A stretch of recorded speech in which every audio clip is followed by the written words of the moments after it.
નમસ્કાર મિત્રો, હું છું આપનો મિત્ર એડવોકેટ પ્રોફિટ કરંગિયા। આજે આપણે વાત કરીશું ચેક રિટર્નની ફરિયાદ કઈ રીતે દાખલ કરવી તે માટે।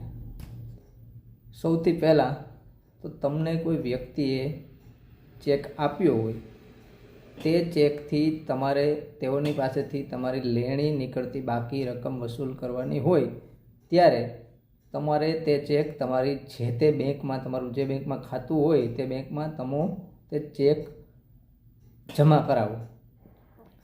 ત્યારબાદ જે તે બેંક દ્વારા તે ચેકને વેરીફાઈ કરી અને ચેક આપનાર વ્યક્તિના ખાતામાં જો પૂરતું ભંડોળ હોય તો તે ચેક તમારા ખાતામાં વસૂલ થઈ જાય છે। પરંતુ જો તેઓના ખાતામાં પૂરતું ભંડોળ ન હોય અને તે ચેક ફંડ ઇનસફિશિયન્ટના શેરા સાથે રિટર્ન થાય તો તમારે તે વ્યક્તિ સામે ચેક રિટર્નની ફરિયાદ કઈ રીતે દાખલ કરવી તે માટે આજે આપણે વિગતવાર ચર્ચા કરીશું। સૌથી પહેલાં તમને ચેક રિટર્ન થયા અંગેની જાણ થાય ત્યારે તમારે શું કરવું?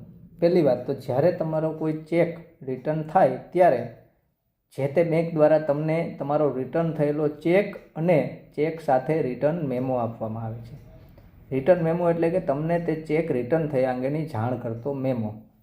ચેક રિટર્ન થયા અંગેની જાણ કરતો તમને રિટર્ન મેમો આવે ત્યારબાદ 30 દિવસની અંદર તમારે તમારા વકીલશ્રીને મળી અને તે વ્યક્તિને એક લીગલ નોટિસ આપવાની હોય છે 15 દિવસની સમયમર્યાદા માટે, કે તે વ્યક્તિ તમને 15 દિવસમાં તમારી ચેક મુજબની બાકી રહેતી લેણી રકમ ચૂકવી આપે તેવી તમારા એડવોકેટશ્રી મારફત તેઓને લીગલ નોટિસ આપવાની હોય છે।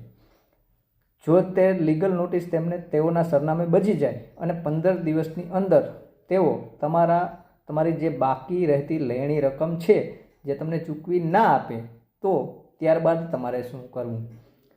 જે તમારા વકીલશ્રી મારફત તેઓને 15 દિવસ માટેની જે લીગલ નોટિસ આપી હોય તેમનો સમયગાળો પૂરો થયા બાદ નેગોશિયેબલ ઇન્સ્ટ્રુમેન્ટ એક્ટની જોગવાઈઓ મુજબ તમારે 30 દિવસની અંદર તે વ્યક્તિ સામે નામદાર કોર્ટમાં ચેક રિટર્ન અંગેની ફરિયાદ દાખલ કરવાની હોય છે।